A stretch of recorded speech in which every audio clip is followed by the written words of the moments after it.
Guildhests, mechanically, have some extremely interesting ideas. These mechanics are, of course, not exactly difficult to maneuver, but they do play with some mechanics that can be interesting or somewhat challenging to deal with. Unfortunately, all Guildhests are so severely, I would say, undertuned that any lesson any one of them might be trying to impart is lost in "just kill the boss, Lamau." What I'm getting at is, imagine if a harder version of all the Guildhests were released, or the existing ones were adjusted, at the same level they have always been, but with enemies having significantly more HP and doing, well, significantly more damage potentially. How would that impact these Guildhests? Let's take a look. Basic training enemy parties, the very first Guildhest, requires that we dig really deep to find a lesson beyond "tank has to use AoE to hold aggro, kill the mobs." The first pull shows two packs somewhat distant from each other, which can be an interesting practice for a tank in dealing with engaging two packs separated in this way. The second part is a single pack with a bunch of weaker mobs and one strong one.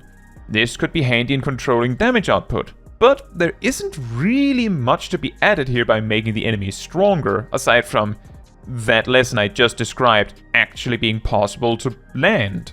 Under the Armor has a lot more potential, again with just some HP and damage buffs. Bogman can apply a damage buff to himself, making his attacks stronger, and he also has a frontal cone attack. This tests the tank's ability to position the boss right so it doesn't cleave the DPS. 3 times throughout the fight, waves of skeleton adds also come in, forcing the tank to pick those up as they come, similar to one of the boss fights in Zastasha that sends in a wave of dogs. If the fight is long enough and challenging enough, focusing the skeletons down before the next wave comes in could be necessary, especially with the extremely limited toolkit you would have at level 10. A gladiator would even be able to stun Bogman when he buffs himself up thanks to Shield Bash. Basic training enemy strongholds is somewhat similar to a combination of the previous two Guildhests. If you were allowed to open the gates before clearing the pack, it could lead to a much more challenging AoE pull just as it is. And then the Ledge Leaper at the end of the duty is sort of a twist on Bogman. Instead of waves of adds coming in at HP thresholds, they come in after breaking the boulders. So, with the fight being longer by increasing HP and damage, it is much more likely at least one wave of adds will come at you. And because of that, a really strong group, maybe, could ignore the adds to kill the Ledge Leaper to finish early in a more challenging fight, where a weaker group could switch to the adds to make sure they don't get overwhelmed when the second pack comes in. I feel like I should reiterate that the idea here is a thought experiment of what if the Guildhests simply had more HP and did more damage to be properly challenging, as obviously this duty poses no threat whatsoever as it stands. Ledge Leaper also has an AoE stun the team has to step out of that would be more challenging if Ledge Leaper sticks around long enough that the tank can't just stun it every time. Hero on the Half Shell is actually probably the one Guildhest that would be easier if everything had a bit more HP, or at least wouldn't really change by doing so. In fact, this duty would probably be a lot more interesting if, say, while you do what you normally have to, additional enemies come in that might even attack the turtle. However, I would rather talk about the fact that this kind of mechanic where you need to deal with an enemy in a way that is at least slightly more complex than just kill it would be amazing additions to other content, regardless of whether it is the main target or a secondary target.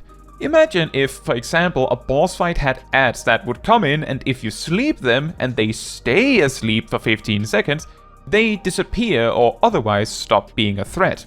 Just an example, of course. Pulling poison Posies is actually pretty close to work.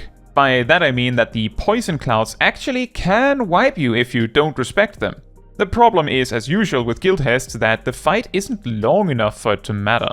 If the enemies had more HP and did more damage, the fact adds come in over the course of the fight, combined with the poison clouds being placed, centered on party members, actually leads to a fight where the tank might find it mildly difficult to pick up all the enemies coming in, and both they and the melee players may find it challenging to have proper uptime on those enemies, let alone the boss.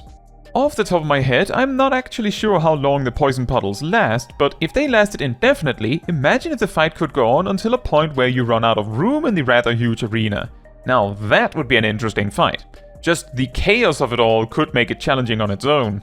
Stinging Bag's whole gimmick is that there is a boss main target, but the two primary ads are two different kinds of ads with the same name. Half of them are tanks and half of them are healers. The main clear difference between them visually is their stance and what weapon they wield. However, if the tanks had significantly more HP and the healers had enough HP that it requires proper focus to get them down before they heal anything, and of course that their healing is significant, then it could be a real challenge, but more importantly, would require players to look at what they're attacking so they don't waste ages fighting a tank while a healer is keeping them all alive. All's Well That Ends in the Wells is another case of a fight that really could teach something if the enemies had some more HP, and the debuffs that are applied actually mattered a bit more. They might not even need to do that much more damage to do so. As I recall, the Sylphs cast an interruptible silence, and the Slugs fire an AoE pacify effect that can be removed with a Shuna. This means the duty itself combines to teach both interrupting and removing debuffs.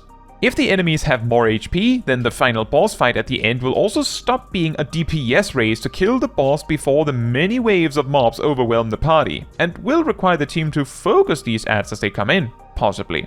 If the fight is long enough, and enough silences are cast, it can even reach a point where players will be unable to use stuns to sidestep the necessity for interrupts, possibly forcing them to learn interrupting to succeed. This is actually a fight where, to really make the lesson effective, it could be necessary that the fight is challenging enough that you might wipe if you don't use interrupts and a Shuna. This is partly because all the previous duties have been cases where you mostly just have to avoid what you can see and fight the enemies. As long as ads are killed, most of them will be manageable, even if they had more HP and did more damage. In a fight where your healer could suddenly be silenced and your DPS pacified, you could just go into a screeching halt into an immediate wipe. Flicking sticks and taking names gimmick mainly involves dodging bombs, so simply increasing the damage of things to a relevant amount would already make the duty more imposing, and might actually help it teach the lesson it is trying to teach. If the enemies and barricades have more HP, it is also much less likely you can ignore the bombs because you can just push forward fast enough. More Than a Feeler is actually a case of a duty where I wonder whether, if the boss just had a lot more HP, if the fight would get challenging. This is because this one in particular is a Guildhest where I wonder if anyone has seen it go sideways. The stale bubbles turn into ads if they hit a rock. The acid bubbles pop for damage and dots on everyone. And the marble, of course, has bad breath and it does precisely what you think it does. If the marble lives long enough, it could lead to ignoring the bubbles causing problems just for one, although increasing the damage output in the duty would certainly help make that more interesting too. The fact that it seems necessary to mention the marble has bad breath probably says a lot about how trivial this fight is normally. Annoy the Void is a case where, in addition to more HP and more damage, there are two other things that would make sense to add. The first one is that the boss really should gain a stacking damage buff per flame, otherwise it feels a bit pointless that you even can snuff them out. The second thing is that it actually says in the duty description here that while these flames burn, Buzo will be nigh indestructible. Pretty sure the flames do nothing for Buzo's survivability. I would suggest, as more reason to emphasize the need to snuff out the flames, that they also give a stacking damage reduction effect. Admittedly, the way these flames are dealt with is sorta boring and probably just ends up with one poor guy being forced to do it all, but at least it is better than the boss just being burst the boss and the trash down before they get to do anything. Shadow and Claw is a Guildhest where I would say it would probably already be a lot more interesting if the boss just had more HP, and maybe did slightly more damage. The AoEs from the invulnerable ads flying around already have the capacity to be threatening, but usually the fight is over long before there's a chance for them to really threaten anyone's life. Long Live the Queen, I would actually say is a Guildhest that almost kinda works as it is. All the bombs are actually threatening, and the slimes being able to sleep players can make it even more threatening. My suggestion here would be to put more emphasis on the boss fight itself and have ads in that fight that can sleep players, But instead of relying on Ishuna for it alone, I would suggest players being able to interact with the sleeping players to help each other, but then have the sleeps even more frequent and problematic. If the mobs have more HP, then this would also stick around for longer. The reason I think it would be good if players could interact with each other when they're sleeping in this way is because if the healer gets hit with the sleep, they're possibly just straight up dead. No way to save it. So that would simply not be very fun. I speak from experience.